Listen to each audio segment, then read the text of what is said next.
Jovens, eu quero saudar a todos com a paz do Senhor Jesus. Nós vamos falar aqui hoje sobre o derramamento do Espírito Santo no período profético de Éfeso e Sardes. E nós vamos então, primeiramente, agora abrir a palavra do Senhor e vamos ler lá do capítulo 2 de Atos, Atos capítulo 2, verso 17 e também verso 20. No verso 17 diz assim: "E nos últimos dias acontecerá, diz Deus, que do meu Espírito derramarei sobre toda a carne." E o verso 20, a parte final, quando diz: "Antes de chegar o grande e glorioso dia do Senhor." Muito bem, vamos então agora iniciar falando sobre os dons espirituais. Para começar, no nosso próximo slide, vamos ver que os dons espirituais, eles não desapareceram depois da igreja primitiva, ou seja, depois daquele período da igreja primitiva. Os capítulos 2 e 3 do livro de Apocalipse apresentam ali as 7 cartas que o apóstolo João escreveu às 7 igrejas da Ásia. E cada uma daquelas cartas escritas aponta para um momento histórico e profético na vida da igreja. E nós observamos que em cada carta há uma afirmação a expressão é: "Quem tem ouvidos, ouça o que o Espírito diz às igrejas." Isso está no capítulo 3, podemos ler o capítulo 3, verso 6. Muito bem. Aí, nós vamos ver que o Espírito Santo, em todo o tempo, em toda a história da igreja, durante o período da igreja primitiva e depois desta igreja primitiva, ele sempre falou à igreja por meio dos dons espirituais. É bem verdade que o Espírito Santo falou àqueles que estavam dispostos a ouvir a voz do Espírito Santo. Portanto, os dons espirituais, eles não desapareceram depois da igreja primitiva, aquele período de Éfeso, de Esmirna. Ao contrário, eles sempre existiram entre os fiéis da igreja, e os fiéis foram aqueles que estiveram sempre dispostos a ouvir o que o Espírito Santo diz às igrejas. Agora sim, sobre esse primeiro aspecto, nós vamos fazer agora um teste de aprendizagem. Primeira coisa, você vai citar um texto no Novo Testamento que comprove que os dons espirituais continuaram existindo depois da igreja primitiva. Então esse é o primeiro teste de aprendizagem. Um texto no Novo Testamento que comprove que os dons espirituais continuaram existindo depois da igreja primitiva. Muito bem? Então vamos continuar. Agora sim, passando para o nosso próximo assunto, veja bem, as características do derramamento do Espírito Santo em Éfeso e em Sardes. Muito bem. Em Éfeso, o derramamento do Espírito Santo marcou o estabelecimento da doutrina. De que maneira? Através da palavra. Enquanto em Sardes, o derramamento do Espírito Santo marcou a descoberta da palavra, porque a palavra estava escondida no campo do interesse da religião. Portanto, em Éfeso, se deu o início do derramamento do Espírito Santo sem medida sobre a igreja primitiva. Isso para o estabelecimento da doutrina e para iniciar a semeadura da palavra. Essa operação do Espírito Santo veio para capacitar a igreja a deixar o paganismo e o politeísmo existentes durante aquele período do Império Romano e também para capacitar a igreja a abandonar a religiosidade do judaísmo e as influências da filosofia helenística. Então foi esse o propósito do derramamento do Espírito Santo na igreja primitiva, lá em Éfeso. Agora, em Sardes, o derramamento do Espírito Santo foi para retirar a igreja dos escombros de uma igreja infiel, aquela que abandonou o Espírito Santo, aquela que perdeu o mistério, isto é, a palavra e o profético. E isso aconteceu no período de uma igreja idólatra, impregnada com a teologia e a filosofia, onde o governo humano é que prevalecia e não o governo do Espírito Santo. Assim, o derramamento do Espírito Santo ali capacitou a igreja, a partir de Sardes, a retornar à palavra, ou seja, tomar de volta a palavra, aquela que estava escondida do interesse da religião naqueles dias. Essa capacitação foi para preparar a igreja para aquilo que nós estamos aguardando agora, que é o arrebatamento da igreja. Por isso, nós pegamos logo o capítulo 2, verso 1, que diz assim: isto diz aquele que tem na sua destra, quer dizer, na sua mão direita, as 7 estrelas e anda no meio dos 7 castiçais de ouro.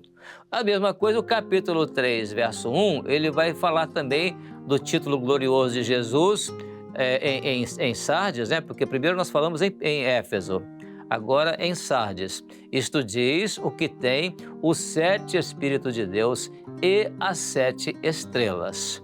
Agora sim, vamos passar agora para um outro teste de aprendizagem neste segundo aspecto que nós abordamos. O teste é o seguinte: você vai responder: quem revela Jesus na palavra? Primeira pergunta.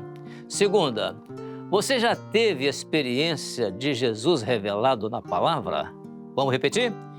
Primeiro, quem revela Jesus na palavra? Segundo, você já teve a experiência de Jesus revelado na palavra? Então, 2 testes aqui de aprendizagem desse tópico abordado. Vamos continuar então. Agora sim, passando adiante, vamos ver a relação entre o derramamento do Espírito Santo em Sardes e aquilo que o Espírito Santo está fazendo hoje, em nossos dias. Então vamos lá.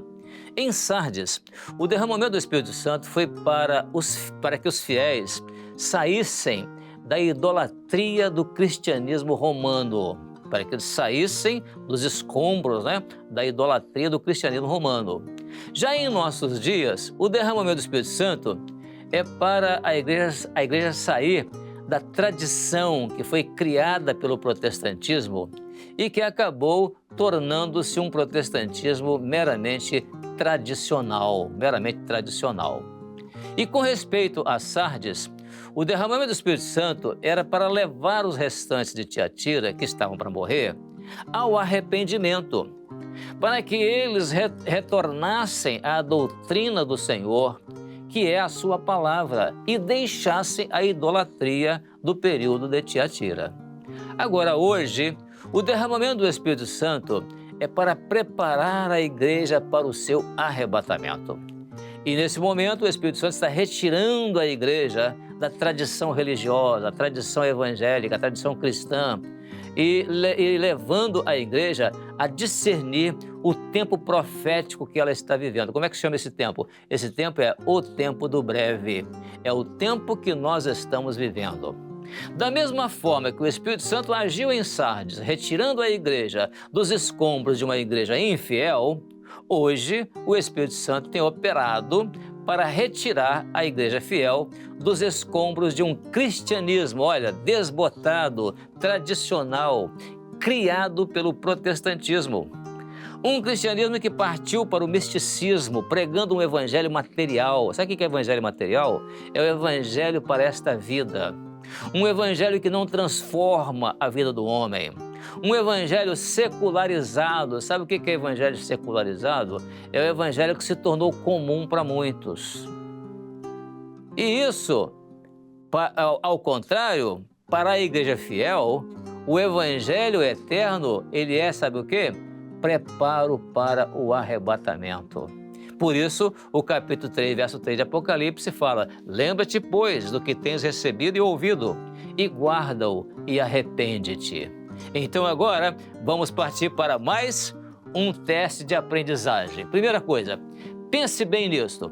Veja bem, a obra do Espírito Santo não pode se tornar uma tradição em sua vida. Agora, faça um comentário sobre isso. Vamos voltar? A obra do Espírito Santo não pode se tornar uma tradição em sua vida. Você vai fazer um comentário sobre isso. Amém? Vamos continuar então? Agora sim, passando adiante, como definir os 2 momentos do derramamento do Espírito Santo nos últimos dias? Então, nos últimos dias tem 2 momentos do derramamento do Espírito Santo. Como definir isso? Bom, 2 derramamentos do Espírito Santo, eles ocorrem na história da igreja. O primeiro, nos dias de Pentecostes, lá em Jerusalém, ano 33, Atos capítulo 2. E isso sobre a igreja dos apóstolos, o período profético chamado Éfeso. Agora, o segundo em Sardes é quando da descoberta da palavra na Reforma Protestante do século XVI. Esse segundo derramamento do Espírito Santo, ele ocorre em dois momentos, preparando a igreja para o seu arrebatamento. Então vamos ver o primeiro momento desse segundo derramamento do Espírito Santo. Que primeiro momento é esse? Foi lá em Sardes, quando se cumpriu ali o primeiro momento do derramamento do Espírito Santo sobre a igreja, para preparar a igreja para o seu arrebatamento. Podemos ver, por exemplo, isso na profecia do profeta Joel. Quando ele disse, ela foi citada em Atos, capítulo 2, né? Quando ele disse assim, nos últimos dias derramarei do meu Espírito sobre toda a carne. A expressão toda a carne se refere a toda a congregação. Aí esse primeiro momento do derramamento do Espírito Santo, ali em Sardes, ele mostra aquilo que o Espírito Santo passou a realizar a partir de Sardes, no período da reforma religiosa do século XVI, reforma protestante do século XVI. Mas que iria perdurar até os nossos dias. Agora vamos ver então o segundo momento, que já é em nossos dias. Então em nossos dias se cumpre esse segundo momento do derramamento do Espírito Santo sobre a igreja na expressão antes de chegar o grande e glorioso dia do Senhor. Nós estamos vivendo esse momento. Então esse segundo momento é o tempo final da igreja, é o tempo conhecido como o tempo do breve.